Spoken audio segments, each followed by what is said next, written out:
Bonjour et bienvenue. Aujourd'hui, on va passer à une autre étape. Today, we're going to go up a notch again. Passer à une autre étape dans le domaine du dessin d'observation. On va travailler avec une autre stratégie. We'll work in another way. C'est une stratégie éprouvée, c'est une stratégie connue. Donc, je vais tout simplement vous montrer quelque chose qui a déjà des assises. Something, what you'll see today, most artists know about it. Première des choses. Pour faire du dessin d'observation, l'idéal, quand on va faire du vrai dessin d'observation, c'est d'avoir une planche 16 par 24. Ça, c'est l'idéal des idéaux, là. Puis l'origine de ça, là, la raison pour ça, c'est que si je veux dessiner quelque chose que je regarde, quelque chose que je vois, il faut que ça soit juste mes yeux qui bougent de la feuille au sujet, là. Donc, je travaille toujours, on s'en souvient, à 5 cm de la pointe. Okay, when I want to draw, first of all, you know to hold your pen. Second, the best way to do it often is to use a pad like that. It's 16 inches by 24. You put it on your knee. You hold your pen like that. Then you look at stuff and it's easier to draw. C'est plus facile de dessiner quelque chose que l'on voit sans bouger la tête. Donc, c'est la base. Cependant, c'est pas tout le monde. Au fait, là, les vieilles tablettes à dessin d'antan, le carton qu'il y avait, on n'appelle pas ça une tablette à dessin pour rien, là. Les vraies tablettes à dessin avant, qui étaient plus grosses, le carton d'en arrière était très rigide. Ça, c'est une vieille qu'on peut utiliser en la tenant. La table est rigide. Ça, c'est une vieille tablette à dessin. Mais les plus vieilles que ça encore, le carton en arrière est tellement rigide qu'il se tient droit comme une planche. On appelle ça une tablette à dessin. We call it a drawing pad because the old ones used to have cardboard, really thick cardboard on the back, and it was bigger, and the artist could hold it with one hand and draw with the other one. Comme ça, l'artiste pouvait toujours tenir la tablette qui était rigide avec une main, et puis travailler avec l'autre pour être capable de voir son sujet. Les tablettes à dessin maintenant sont un peu de moindre qualité, et le carton est très flexible, fait qu'on ne peut pas faire ça. Donc, pour remédier à ça, on peut travailler, comme je l'ai dit, avec une planche ou, technique 101, nous allons travailler avec une tôle à biscuit. La tôle à biscuit fait la job, autant, elle fait vraiment la job, la tôle à biscuit. La même affaire. OK, we're going to work with a cookie sheet. OK? It's tough, it's rigid. C'est dur, c'est solide, ça nous permet de l'utiliser de la côté sur notre main, puis travailler avec notre doigt et d'être capable de voir en même temps notre sujet. Écoute, simple is beautiful, vive la simplicité. Une bonne vieille tôle à biscuit, ça fait la job, c'est rigide. Ça en prend une pas pire, là, c'est rigide. Ça fait la job, ça tient droit comme ça. On peut tenir d'une main, ça va bien d'ailleurs, on peut tenir notre planche d'une main, puis travailler avec notre main, puis faire notre travail d'observation. Là, on va commencer dans la cuisine. Donc, aujourd'hui, c'est le cours 4. C'est le fourth class. C'est le cours, on va dessiner des objets par observation. We're going to draw objects by looking at them. So it's a fourth class. We're going to work in a different way.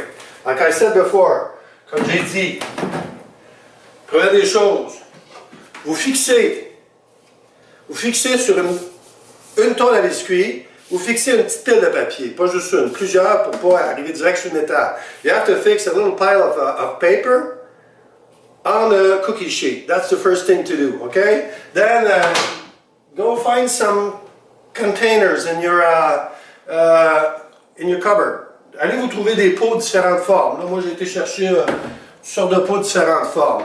Maintenant, je vais vous montrer comment on s'installe pour travailler. OK, comme vous pouvez voir, la position est différente. La position que je vais prendre en ce moment est différente. It's a different way. On ne colle pas notre feuille sur la table, on l'a collé sur une tôle à biscuit, OK? La position est très importante. The position is always the same. You have to stay straight. On tient droit. On tient notre crayon loin. La planche, il faut qu'elle soit à peu près à 45 degrés. OK, 45 degree angle here with my body. OK? Then you put the subject a little further. Vous mettez votre sujet plus loin sur votre table à cuisine. OK? Votre table à dîner plutôt. Mettez votre sujet un petit peu plus loin. Comme j'ai dit, ça peut être n'importe quel point. On va commencer avec des objets faciles. Le premier exercice va être un exercice qu'on connaît déjà, c'est faire l'exercice des contours, uniquement les contours. We're going to do contour drawing to start with. We forget about the subject and we draw shapes. On dessine des formes pour oublier le sujet. Donc, on va commencer doucement. Donc, le premier exercice, c'est de faire des contours. The first exercise is to do the contour of the shapes. And this time, we go very, very slowly. OK? Pour le besoin de la cause, au début, je vais aller très doucement. Et je vais juste faire le tour de la forme.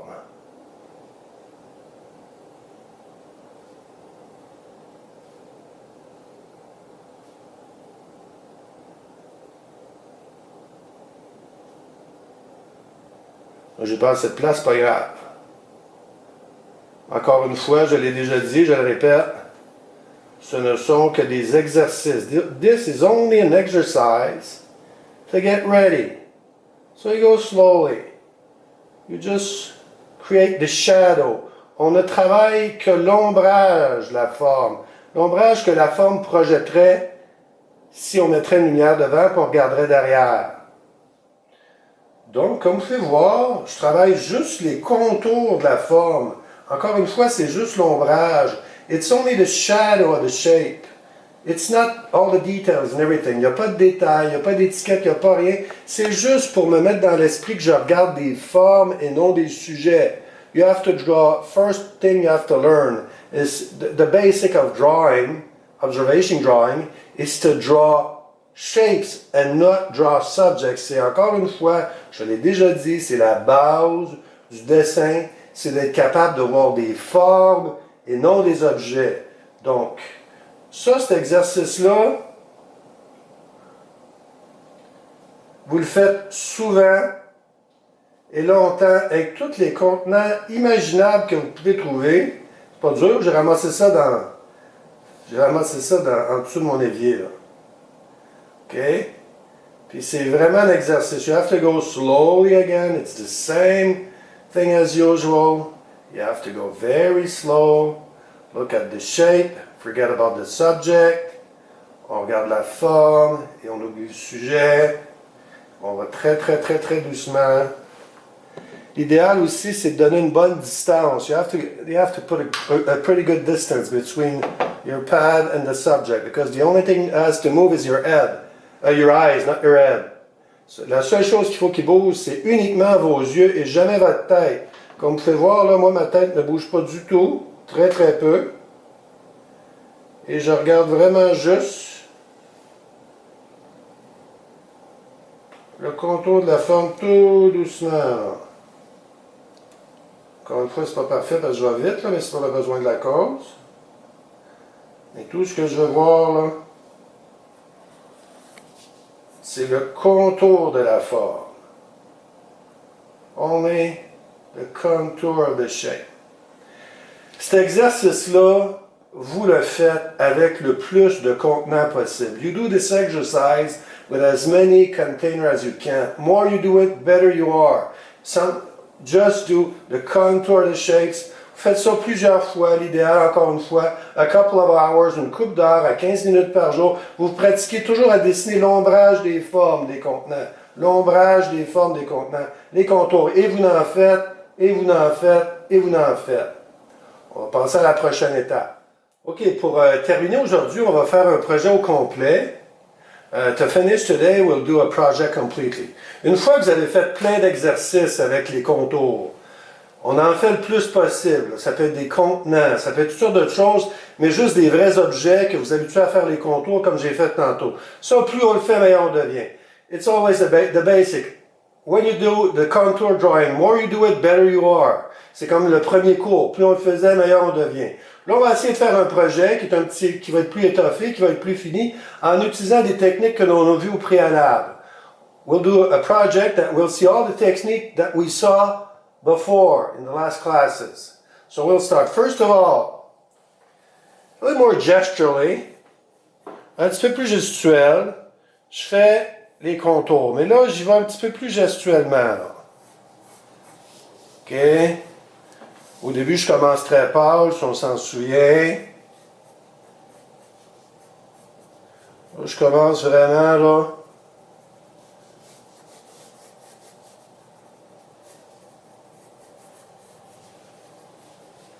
Juste à faire un peu les contours de la forme. I start slowly with the contour of the shape. Ok, au début, je travaille comme j'ai dit au préalable, un petit peu plus gestuel. So start with the drawing more gestural. I do the contour shape. Je fais la même chose là.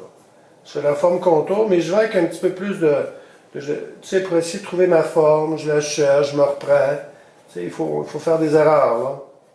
Encore une fois, c'est pas parfait, mais ceci n'est qu'un exercice. This is only an exercise. It's not perfect. It's not meant to be. So the first thing I have to do is basically shape itself.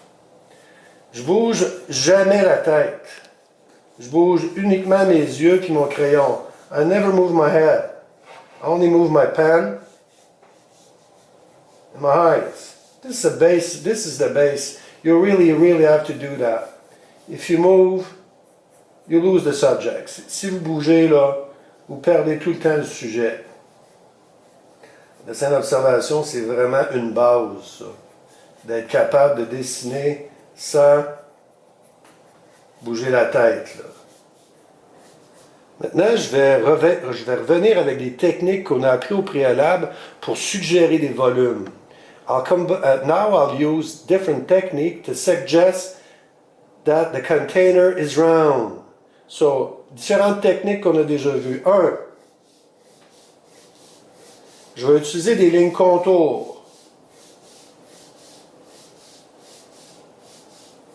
pour suggérer la rondeur de la forme.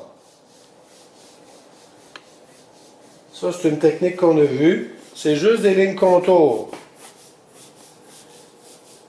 Des lignes, excusez, c'est pas des lignes contours, c'est des lignes courbes. Ces lignes-là, là, nous donnent l'impression que la forme est ronde. Okay, comme vous pouvez voir, là, j'ai fait plusieurs lignes. Je n'essaie pas nécessairement de reproduire ce que j'ai devant moi. J'essaie de recréer le volume. I'm not trying to reproduce perfectly what I'm seeing. I'm trying to create a 3D effect of the object I'm looking at. Ce que je veux faire, c'est dégager l'aspect tridimensionnel de l'objet à travers différentes techniques qui peuvent être transposées dans différentes choses. J'ai pris un sujet simple, là, on peut prendre des sujets plus complexes. Donc, première chose, j'ai travaillé avec des lignes. Là, je vais changer le sens de mes lignes. Là. Je vais travailler différemment. Encore une fois, je travaille avec les lignes pour suggérer le volume. Again, I'm working with lines to suggest volumes. But this time, in another direction. I did it like this. Je l'ai fait comme en horizontal. Là, je vais le faire à la verticale. Là, si vous regardez un peu, là, vous allez voir tout doucement. On commence à voir un peu plus la tridimensionnalité, la forme qui commence à avoir de l'air plus en 3D. Tout doucement. Comme je vous ai dit au préalable, j'utilise différentes techniques pour suggérer le volume. Like I said before, I'm using different techniques to suggest the volume. The curved lines, les lignes courbes qui suivent la forme. Les lignes dans un autre sens qui suivent encore la forme. Puis maintenant, je vais utiliser le bord de mon crayon. Now I'm going to use the side of my pen, like we said before, just to create different shades of gray over all this. Ça, c'est uniquement avec le côté de mon crayon pour dégager l'aspect 3 dimensions, pour donner vraiment l'effet de 3 dimensions en utilisant mon crayon différemment. Vous vous souvenez, on l'a fait cette technique-là au cours 3. Donc, là, je prends mon crayon différemment. Take my pen differently. Drop it, take it. just work on the side. So this way, I can amplify the shades. Je peux amplifier les ombrages. Plus j'avance, plus on va avoir l'impression de 3 dimensions.